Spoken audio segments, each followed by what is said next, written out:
Welcome back to Fireside Giants. My name is Alex with my co-host here, Anthony Rivardo, and back after an awesome July 4th weekend. It's been a couple days. We had a couple of videos after you guys, film reviews, Tony takes, but now we're back kind of going through some current events. We have training camp coming up in a couple weeks, and I'm excited as hell to get some football going. It's off period's really starting to get on my nerves, I'm just waiting for something to happen, and really during this dead period, it's just waiting for something bad not to happen. We just don't want any bad crap to go down. We've seen it in the past during a couple weeks in between camp, and the off season, and we're just praying that the Giants stay in line. Everybody does well, and that kind of leads us to our first segment. Kenny Golladay and this court situation that's going on. And before we dive into that, Anthony, how are you doing? How was your birthday, and how was your July 4th? I'm doing real good. I had a great birthday and July 4th weekend. My birthday's on the 2nd, so the whole weekend just kind of gets jumbled into one big party for me, which was a good time. And I had a really great time, spending time with family, sitting by the pool, having spaghetti and cake and all that. So I had a really, really good time, and so thank you for asking, Alex. And I'm excited to talk about these topics that we have today, really just wrangle up any Giants news that we can find during this dead period of the offseason. Of course, we are now in July, which is important if you're following the NFL's timeline, because July means that training camp starts at the end of the month, and that's really exciting. We'll actually have something real to talk about, something real to watch on a field. We'll get to watch the Giants practice and train for the upcoming season, because that's what training camp entails. So all that is exciting. We are slowly but surely creeping out of the dead point of this offseason. Once we hit training camp, from then on, it's kind of just go into the regular season. You got the training camps that go on, and then you got the preseason, and then you jump right into the regular season. So football fans, we are almost there. We're just right around the corner away from training camp, and then right after that, it's just going to be one long period into the regular season, and it's going to basically fill up our whole year, which is very, very exciting. So I can't wait. So happy July, happy training camp month. Yeah, and just to clear up the ridiculousness surrounding this Kenny Golladay court situation, I know people are probably looking at this like, okay, why is our star free agent signing already, being held in contempt of court? And, what is going on with this? Is this a DeAndre Baker situation? What's happening? And I would not be worried about this, guys. This is such a minor thing. People are already jumping to conclusions and making kind of outlandish, statements. And I'll tell you what, not to be worried about at all. Essentially, this is the situation that happened. Jason Bernstein, Kenny Galladay's former agent, is suing a memorabilia company, Redland Sports and MVP Authentics, for allegedly violating an exclusive rights contract by working with rival NFL agent Todd France to set up an autograph signing in 2019. Golladay played with the Lions at the time and later became a client of France's at Creative Artists Agency, a CAA. So essentially, his former agent, Golladay was, I guess, working with his rival, working with a different agent at the time, and he ended up leaving Jason Bernstein, going to the other agency. And Jason Bernstein's like, they were tampering. This was illegal. He set up something that we had exclusive rights for, and essentially he did it illegally, and he wants reparations. And basically what happened was he sued CAA, he sued Todd France, and basically what happened was Kenny Golladay was supposed to show up to court and kind of be like a centerpiece and like figuring out what happened here and settling the case. This really doesn't have anything to do with Kenny Golladay. He's not the one being sued. It's his agent. And basically, he's supposed to... Okay, so this is apparently what it says. The Giants receiver must submit a detailed response to pardon his absence by July 22nd. So he still has a couple weeks, 5 days before the start of Giants training camp. No jail time appears to be imminent for Golladay based on the court filing. He's not going to miss any football. This basically has nothing to do with him. He just had to show up to court, and he didn't. But again, like, if there's no consequences, like, why would he do it anyway? Like, he doesn't really need to do it. So this is going to be interesting to see how it unfolds, but for the most part, these guys are professionals. His agent is not going to let him, get into trouble for this. He's not going to let him miss football. He's not going to put his client at risk. So I would basically look at this and say this has nothing to do with Kenny Golladay, everything to do with agents being dickheads and not really respecting the player confidentiality and just not, having that respect for each other. This happens all the time between agents.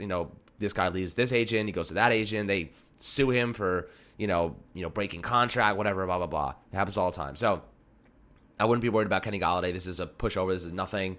And, he signed a 4-year, $72 million deal. Obviously, the Giants ran their background checks. Everything came back clean. Golladay is clean. Golladay has never really been in trouble for anything before. So this is an anomaly. Nothing to be worried about. This is not a DeAndre Baker, not a whatever, Plaxico Burress shooting himself in the leg incident type of ordeal. This is nothing. Don't blow this up. Don't make this anything. This is all the only reason we're talking about this right now is so that we can tell you guys that it is nothing and nothing more than that, Anthony. So what are you thinking about this? And then we'll move on to a short segment about Eli Manning and Daniel Jones' relationship, which is a lot more interesting. Yeah, I mean, the absolute worst case scenario with this whole thing is Golladay maybe misses one practice during training camp, and that's about it. And even that doesn't sound very likely. Best case scenario, which is a likely scenario, he misses no football, he makes his appearance in court, and it all gets handled. And that's pretty much what's going to happen. So it's really not something to freak out about. I know Giants fans get very paranoid when it comes to their players and legal issues because we've had some bad luck in recent years. Yeah, you're justified in having those concerns because we've seen what happened to DeAndre Baker, and even thinking back to like a Plaxico Burress situation. Like the Giants have had some players get into some trouble over recent years, even Josh Brown. Like there's just been some problems, but I don't think that this is anything like that. This is not one of those problems. This is kind of like, if you remember when Eli Manning was supposed to get brought into court because somebody was suing him for something with memorabilia, right? We never heard anything about that. He never missed any football, and it was a non-issue in terms of the New York Giants. It's kind of the same thing. It got leaked out to the media, so initially people are going to freak out, get a little nervous, and it's going to look like a problem, but it's ultimately not a problem, and it's not something that we have to worry about. It's more something that Kenny Golladay in his personal life has to worry about, or it was something that Eli Manning in his personal life had to worry about and work through. And either way, Eli got through it. We never really heard anything about it. It's going to be the same thing with Golladay. So that's my take on it, Giants fans. I understand why you might want to freak out, why you might feel the need to at first, but you don't have to. I promise you that. So don't go ahead and get yourself worked up. Just relax and get ready for some training camp. Yes, sir. I think that's a good way to put it. So, the next thing I want to talk about, the relationship between Eli Manning and Daniel Jones. Of course, Eli is coming back to the Giants as kind of like a content creator, working with the media department and really getting more involved with the fans and bringing some excitement to this team. And I think that's an awesome way for him to get back involved. He doesn't want to be a coach. Maybe one year, maybe one day, he'll decide, I want to be a quarterback's coach. I want to kind of help behind the scenes in the development of these players. Definitely a possibility. But for now, he wants to be more involved in the fan engagement category, which is so cool because a guy like him, most Giants fans have a perennial love for Eli Manning and just a perennial respect for him. Especially if you enjoy watching Super Bowl wins, you probably like Eli Manning. If you don't like enjoying Super Bowl wins, you're an absolute just dumb, foolish. I don't know how to. I always jumbled my words there. I don't even know what to say if you don't like watching Super Bowl. So most Giants fans like Eli Manning, and it's going to be really fun to see him back with this team and really engaging more with us, engaging more with the fans, and bringing a kind of a level of availability we really haven't had. Because Eli always was kind of on the side, never really engaged with during his playing days, never really was engaging with the fans on social media. He never had social media. You really had to go to these special events to get a hold of him. So now it's going to be really cool to see him more in a prominent role on social media and such. So that'd be really cool. But they asked Daniel Jones on SiriusXM about his relationship with Eli and kind of being his mentor and whatnot. And this is what he had to say. He said, so basically they asked him, how about having Eli around now? I mean, I was talking to Archie Manning about you and going to the camps and knowing the Mannings and everyone else. I just think having a guy like Eli, having a guy that knows what you do, it's got to be a big plus to have him around. And Jones said, yeah, it is. He's done it. He's played the position in New York. I think that's part of it, and obviously played at a high level and did everything right on and off the field. So he's a great guy to look to and someone who can help. I'm asking, is he your friend? Because I could see the two of you being good friends. And Jones said, yeah, I think we're friends, and we certainly have stayed in touch. It was a little different this year with COVID. He wasn't around as much, but yeah, no, we're friends, and I've certainly learned a lot from him, and he's helped me a ton. I think that Eli, one of the biggest tips for Daniel Jones, this might not have been something that Eli said to him, but I almost get the sense it was, is that he told him, stay off of social media while you're a player. I personally think he told Daniel Jones, don't tweet, don't Instagram, don't Snapchat, don't, put yourself in a position where you're constantly seeing the negativity, because New York is a cesspool for negativity around quarterbacks and mostly all players. So if you can avoid that, you can really focus on yourself. You're not thinking of the outside pressure. I think Eli I think that's something he sold to Daniel Jones, and I think Jones kind of took hold of that because you don't see Jones ever on social media unless it's through like a third-party extension. And I think that's a really good positive for him. Stay away from the negativity, focus on himself, keep the outside noise away because we saw what it did to OBJ. We saw what it did to Landon Collins. We saw what it did to Eli Apple's mom.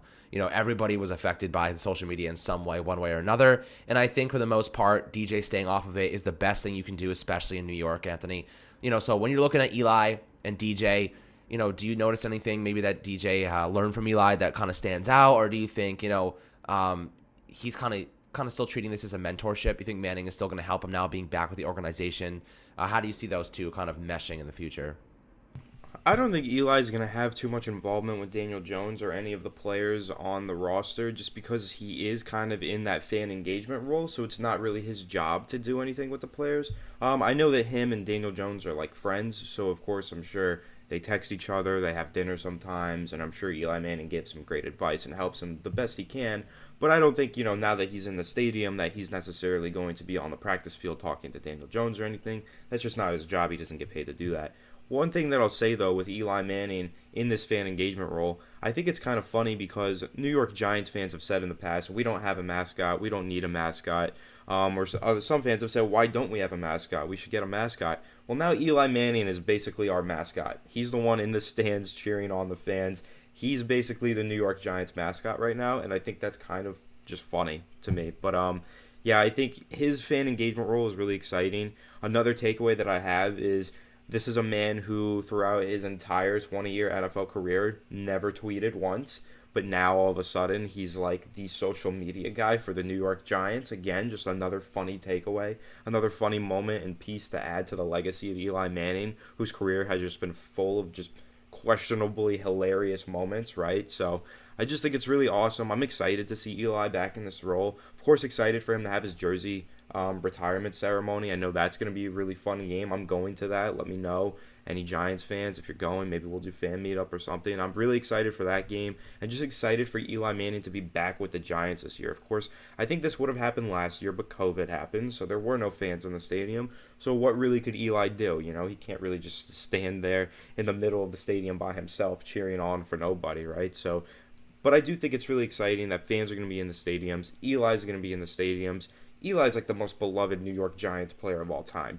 I know people who would personally kill somebody just to protect Eli Manning's legacy. Like, there are people who will die for that man, and I don't blame them. Like, Eli brought us a lot. He brought us 2 Super Bowls, and he was always the golden boy for the New York Giants. He was the perfect media presence and had the perfect persona in the media for New York. I mean, he was perfect. Eli Manning, really, you couldn't have asked for more from a franchise quarterback.